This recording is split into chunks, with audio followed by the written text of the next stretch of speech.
Good afternoon, 7th class. In last class, बच्चे we have done up to question number 8. Now let us begin from question number 9. In the adjoining figure, जो figure बेटे थोड़ी book ਦੇ ਵਿੱਚ given है, in this figure, is angle 1 adjacent to angle 2? बेटे I have made this figure here also. कि angle 1 जो है वो angle 2 ਦੇ adjacent है, ਅਸੀਂ ਕਹਾਂਗੇ yes. एडजसेंट का थोनों मैं मीनिंग दसिया सीगा ना नाल वाले ठीक है। Second part is angle A O C adjacent to angle A O E A this is point O ठीक है बेटे। Is angle A O C adjacent to angle A O E असी कहांगे no because A O C O E दे adjacent तो है but A O ई का part है इट्स नॉट एडजस्टेंट सो असीं इत्थे की कहांगे no. Thirdly two angle C O E and E O D form a linear pair. Angle C O E and E O D की ये लीनियर पेयर बना रहे हैं यस। सी ओ ई बेटे आ वाला एंगल दैट इज़ एंगल 2 और ई O D that is 3+4 ये तीनों मिल के बेटे लाइन सी डी लाइन के उत्ते बने हुए ने ना। C D is a line so this is a linear pair असी कहांगे यस। रीज़न भी बेटे असी लिख सकते हैं because C D is a line ठीक है। C D is a line therefore angle 2 plus angle 3 plus angle 4 is equals to 180 degree okay। next its fourth part do angle BOD and angle DOA supplementary। angle BOD and angle DOA कि ये दोनों angle supplementary ने it means कि ये दोनों angle plus करके 180 degree बनते हैं असीं कहेंगे यस ठीक है yes. Angle 4 plus angle 5 is equals to 180 degree. Reason A O B is a line ठीक है। तो भी बेटे जितने मैं सी डी लिखा तो सी ओ डी लिख सकते हो सी डी भी लिख दोगे that is also not wrong. Next is fifth part is angle 1 vertically opposite to angle 4। Angle 1 और एंगल 4 वर्टिकली ऑपोजिट एंगल्स हैगे ने yes.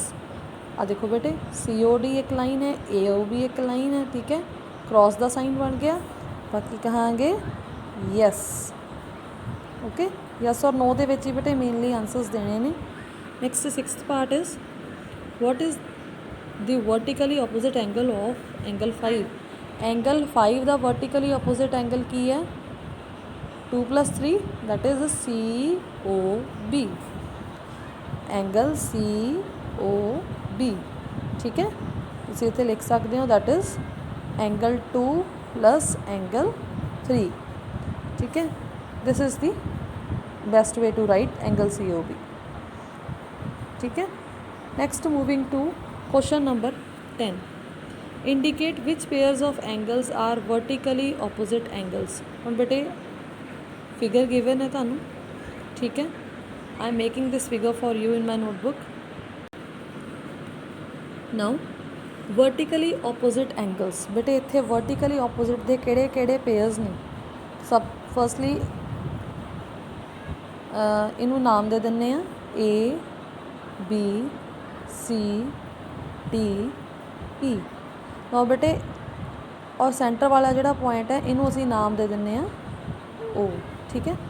Now A O B and C O D जो है एक line है ना ठीक है। सो वर्टिकली ऑपोजिट एंगल केड़े केड़े हो गए एंगल 1 एंड एंगल 4 ठीक है। और की होंगे बेटे angle 5 and angle 2+3 that is angle BOD। So I am writing here first part vertically opposite angles angle 1 and angle 4 ठीक है and angle 5 and angle B O D, या फिर लिख सकते हैं एंगल 2 प्लस एंगल 3।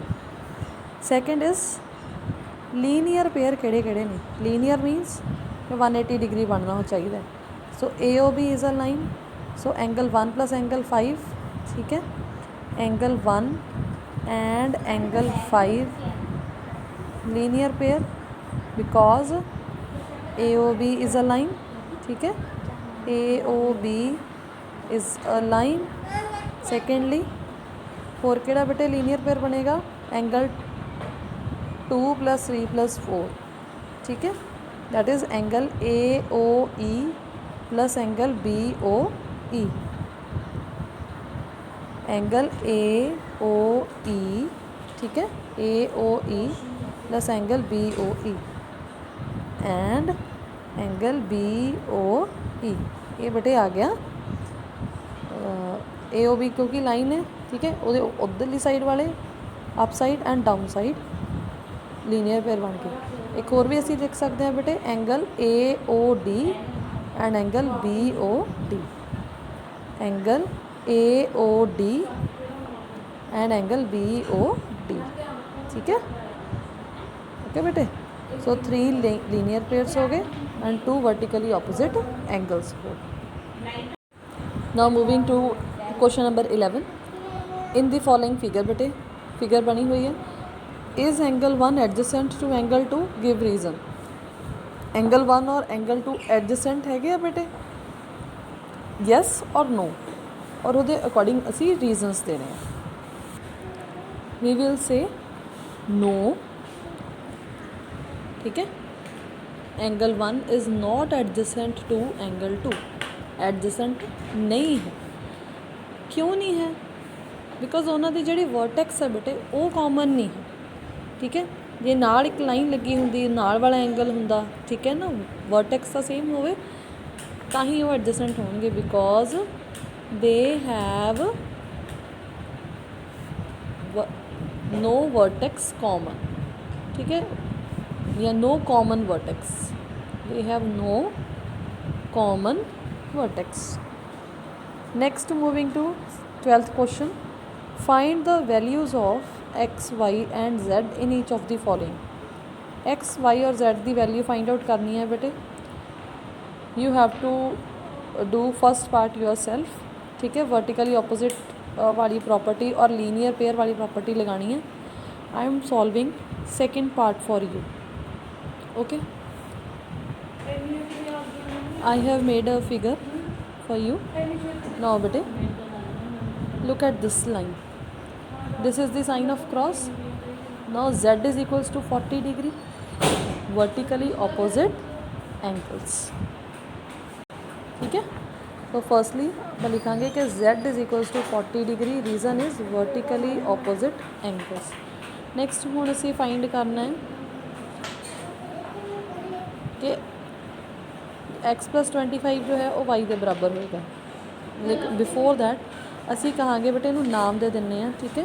ए बी सेंटर वाले point नाम दे दो बेटे ओ, ठीक है। A O B is a line, it means 40 + y is linear pair, ठीक है। Since A O B is a line, ठीक है जी, therefore y + 40 degree is equals to 180 degree. Reason की है बेटे, लीनियर पेयर। सो y की value कितनी आ जानी है, 180 minus 40 degree, that is 140 degree. Now further असी कहांगे y is equals to x + 25, y is equals to x + 25 again across दे आले दाले बेटे वर्टिकली ऑपोजिट एंगल्स, ठीक है। सो y की वैल्यू असी फाइंड आउट कर चुके हैं 140, x we have to find.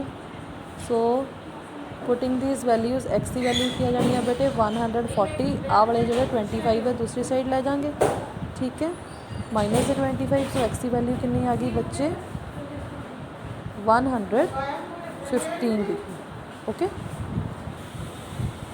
Next moving to 13th question बेटे, ब्लैंक्स ने, you have to do it in your book with pencil. First part is if two angles are complementary then the sum of their measures is, जो दो angles complementary ने तो उन्होंने सम की होएगा बेटे एंगल्स में प्लस करके 90 degree. Second, if two angles are supplementary then the sum of their measures is, जो सप्लीमेंट्री ने तो दोनों एंगल्स में प्लस करके किया आएगा 180 degree. Third is two angles forming a linear pair, जे कोई दो एंगल्स ਲੀਨੀਅਰ पेयर बना रहे हैं मीनस के 180 डिग्री बना रहे हैं तो उन्होंने असीं की नाम दे सकते हैं supplementary. Fourth is if two adjacent angles are supplementary, जे दो नाल लगदे जिहड़े एंगल्स ने वो सप्लीमेंट्री ने इट मीनस दे फॉर्म अ, बिल्कुल इसका ऑपोजिट हो गया बेटे कि नाल लगदे आ सेम वर्टेक्स से बने हुए ने तो it will be a linear pair. ठीक है, फॉर एग्जाम्पल आ दोनों एंगल्स ने जब प्लस करके 180 डिग्री बनते इट मीन्स के it is a linear pair. Next fifth part, if two lines intersect at a point then the vertically opposite angles are always equal. जिवें तुहानूं दस्सिआ कि जो दो लाइन्स ने इंटरसेक्ट करदियां किसी पॉइंट ते तो जिहड़े ऑपोजिट एंगल्स होणगे they will be equal, y और जैड ईक्वल होणगे, एक्स एंड 55 ईक्वल होणगे। ठीक है, next is sixth part, if two lines intersect at a point and if one pair of vertically opposite angles are acute angles then the other pair of vertically opposite angles are obtuse। देखो बेटे जे दो lines intersect कर दी किसी point पे vertically opposite angles ने और आ वाले angle देखो एक्यूट एंगल की होंगे ने लैस दैन 90 डिग्री, जे आ वाले दोनों एंगल्स 90 डिग्री तो छोटे है एक्यूट ने तो जो दूसरा पेयर बच गया वो ऑटोमैटिकली की होएगा more than 90 degree, that is obtuse. Clear बेटे। Next moving to last question of this exercise, it is in the adjoining figure name the following pairs of angles. Obtuse vertically opposite angles, I am making the figure for you. Now in first part obtuse vertically opposite angles, vertically opposite angles भी होण तो obtuse भी होण। देखो बेटे ये भी vertically opposite angles ने बट साफ दिख रहा है कि it is less than 90 degree, तो इट मीनस कि जो सैकेंड पेयर बच गया angle A O B and angle B O C, this is the answer of first part angle A O D and angle AOD and angle BOC। ठीक है जी। Next moving to its second part, adjacent complementary angles, नाल भी होण और 90 degree भी बनता होवे प्लस होके, नाल भी होण और 90 डिग्री भी बनता होवे प्लस होके। देखो बेटे दिस इज़ 90 डिग्री, EOD जो है 90 डिग्री का, इट मीनस कि ये भी 90 डिग्री का होएगा। ठीक है, तो असीं इत्थे नाम देवांगे angle AOB and angle AOE, ये दोनों एडजेसेंट भी ने सेम वर्टेक्स ते ने और 90 डिग्री भी बना रहे हैं। ठीक है, एंगल AOB तुसीं BOA भी लिख सकते हो। ठीक है, no there is no problem, O should be in the centre, so angle AOB and angle AOE।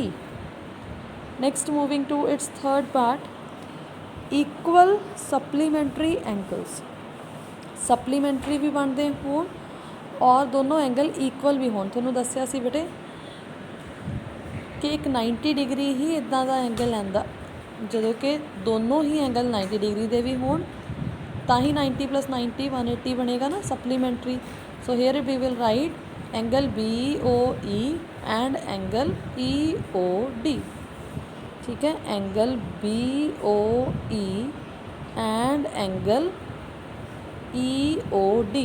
ठीक है, तुसी BOE नूं EOB भी लिख सकते हो, EOD नूं DOE भी लिख सकते हो। ठीक है, next is fourth part, unequal supplementary angle. Unequal supplementary angle का मीनिंग की हो गया कि प्लस करके 180 बनता हो, बट जरूरी नहीं है कि दोनों ही जिदा 90 90 दे होण। ठीक है, सो उहदे लई असीं की कह सकते हैं unequal supplementary angle that is angle BOC and angle COD, दोनों को प्लस करके 180 बनेगा, ठीक है।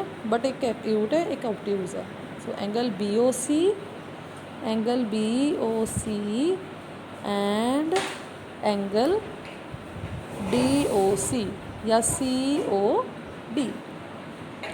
then last fifth part is adjacent angles that do not form a linear pair। ਕੋਈ ਇੱਦਾਂ ਦੇ ਐਡਜਸੈਂਟ ਐਂਗਲ ਜਿਹੜੇ ਲੀਨੀਅਰ ਪੇਅਰ ਨਾ ਬਣਾਉਂਦੇ ਹੋਣ। ਉਹ ਬੇਟੇ ਅਸੀਂ ਜੋ ਸੈਕਿੰਡ ਪਾਰਟ ਦਾ ਆਨਸਰ ਦਿੱਤਾ ਸੀ ਉਹ ਵੀ ਦੇ ਸਕਦੇ ਹਾਂ, ਠੀਕ ਹੈ। ਜਾਂ ਅਸੀਂ ਇਹ ਵੀ ਕਹਿ ਸਕਦੇ ਹਾਂ angle AOE plus angle DOE, ਠੀਕ ਹੈ, ਕਿਉਂਕਿ ਇਹਨਾਂ ਨੇ ਇਹ ਕਿਹਾ ਕਿ ਲੀਨੀਅਰ ਪੇਅਰ ਨਹੀਂ ਬਣਨਾ ਚਾਹੀਦਾ ਬਟ ਉੱਦਾਂ ਐਡਜਸਟੈਂਟ ਹੋਣੇ ਚਾਹੀਦੇ ਆ। ਅਤੇ ਇਹਦੇ ਬਹੁਤ ਸਾਰੇ ਆਨਸਰ ਹੋ ਸਕਦੇ ਆ, angle AOE and angle DOE, angle AOE and angle DOE। ਹੋਰ ਕੀ ਹੋ ਸਕਦਾ ਬੇਟੇ, angle EOD and angle DOC, angle EOD and angle DOC, angle BOA and angle AOE, ये भी हो सकते हैं बेटे, ठीक है। Angle BOA and angle AOE, okay बेटे। with this your exercise is complete. Do your homework questions and if you have any problem then ask me.